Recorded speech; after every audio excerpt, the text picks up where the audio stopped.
Assalamualaikum warahmatullahi wabarakatuh. Hai semua, ketemu lagi sama saya Dian. Kali ini saya akan menjelaskan mengenai bau mulut. Apa itu bau mulut?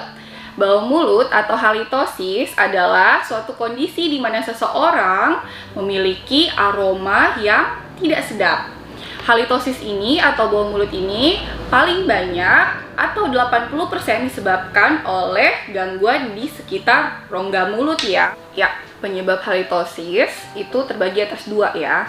Intraoral atau yang berada di dalam mulut dan yang berasal dari ekstraoral atau dari organ yang lain. Yang intraoral itu apa aja sih? Yang pertama, dari gigi bisa ya. Kemudian dari gusi, kemudian dari lidah ataupun adanya luka di dalam jaringan lunak di mulut. Kalau yang ekstraoral itu bisa dari hati, kemudian dari paru, kemudian dari ginjal ataupun ada penyakit gula atau penyakit kronis yang lainnya. Ya, penyebab bau mulut yang dari intraoral atau di dalam mulut yang bisa terjadi misalnya kita bangun pagi terus tiba-tiba ada bau yang tidak sedap, itu kenapa sih? Jadi saat orang tidur itu akan terjadi pengurangan kadar air liur di dalam mulut. Juga gerak pipi, gerak serongga mulut pun akan berkurang sehingga adanya sisa makanan dari yang semalam yang nyimpil di antara gigi-gigi kita, dia akan bereaksi dengan adanya bakteri di dalam mulut sehingga akan menyebabkan produksi dari asam amino atau yang kemudian menghasilkan sulfur. Di situ disebutkan VCS, volatil dari komponnya ya, sehingga akan bau dari amonia ataupun sulfur yang ketika kita bangun pagi baunya akan tidak sedap. Namun jika sikat gigi atau berkumur, makan atau minum akan menghilangkan bau mulut tadi. Itu yang masih dikatakan normal. Jadi penyebab bau mulut yang berasal dari dalam mulut disebabkan oleh pertama, kesehatan gigi dan mulut yang tidak terjaga. Misalnya orang yang jarang menggosok gigi, kemudian jarang berkumur, jarang kontrol ke dokter gigi dan membiarkan yang gigi berlubang tetap terbuka. Yang kedua, orang yang merokok. Kenapa yang merokok bisa menyebabkan bau mulut? Karena zat-zat yang terkandung di dalam rokok akan membuat mulut kering, kemudian dia akan menyebabkan karang gigi tartar di belakang gigi, sehingga menyebabkan bau mulut yang tidak sedap. Yang ketiga, faktor makanan. Makanan yang seperti durian, pete, kemudian jengkol, bawang putih ataupun bawang merah, dia akan meningkatkan aroma tajam dan akan menyebabkan bau mulut. Lalu mulut yang kering. Mulut yang kering ini misalnya pada orang yang berpuasa ataupun karena obat-obatan tertentu yang dikonsumsi.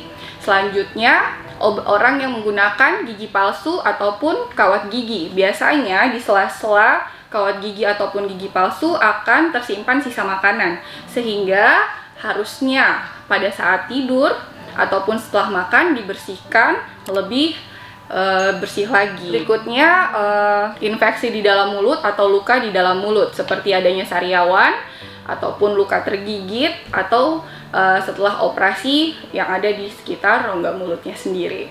Oke, sekarang penyebab dari ekstraoral atau dari organ selain rongga mulut.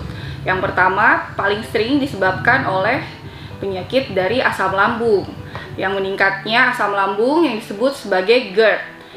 Yang kedua, yaitu penyakit gula atau diabetes mellitus yang tipe 1 ataupun tipe 2. Kemudian yang ketiga, disebabkan oleh penyakit hati ataupun ginjal yang kronis. Dan yang terakhir biasanya disebabkan oleh penyakit anoreksia. Sekarang saya akan menjelaskan kapan sih harus ke dokter. Yang pertama, bila ada keluhan mulut kering dalam jangka waktu yang cukup lama. Kemudian yang kedua, adanya luka atau sariawan di sekitar mulut disertai sulit mengunyah atau sakit saat menelan. Kemudian yang ketiga, adanya demam dan rasa lelah. Yang berikutnya lagi adanya putih atau luka di amandel. Oke, itu tadi mengenai halitosis atau bau mulut. Sekarang, gimana sih terhindar dari adanya bau mulut? Yang pertama, harus rajin sikat gigi ya, terutama setelah makan dan sebelum tidur. Yang kedua, harus menyikat lidah. Nggak boleh pakai sikat gigi karena akan merusak indera perasa yang berada di permukaan lidah, sehingga nanti nggak peka lagi loh sama rasa. Yang ketiga, gunakan benang gigi atau flossing. Jadi benangnya akan digosok di sela-sela gigi supaya pada saat sikat gigi nggak terlampaui, dia akan keluar sisa-sisa makanannya dengan benang tersebut. Selanjutnya, menggunakan obat kumur atau mouthwash. Yang digunakan itu yang mengandung timol atau metilasalisilat ataupun yang mengandung fluoride, agar dia mencegah terjadinya plak, kemudian mencegah adanya radang gusi sehingga terjauh dari bau mulut. Berikutnya, hindari atau jangan merokok dan minum alkohol ya. Selanjutnya, harus banyak makan buah seperti jeruk, apel, pir, semangka, ataupun melon agar terhindar dari mulut kering dan produksi air liurnya lebih banyak. Yang terakhir, harus banyak minum air putih agar mulut kita terjaga kelembabannya, sehingga no for halitosis. Oke, sekian dulu vlog saya kali ini. Don't forget to like, subscribe, and comment ya. Thank you. Assalamualaikum warahmatullahi wabarakatuh.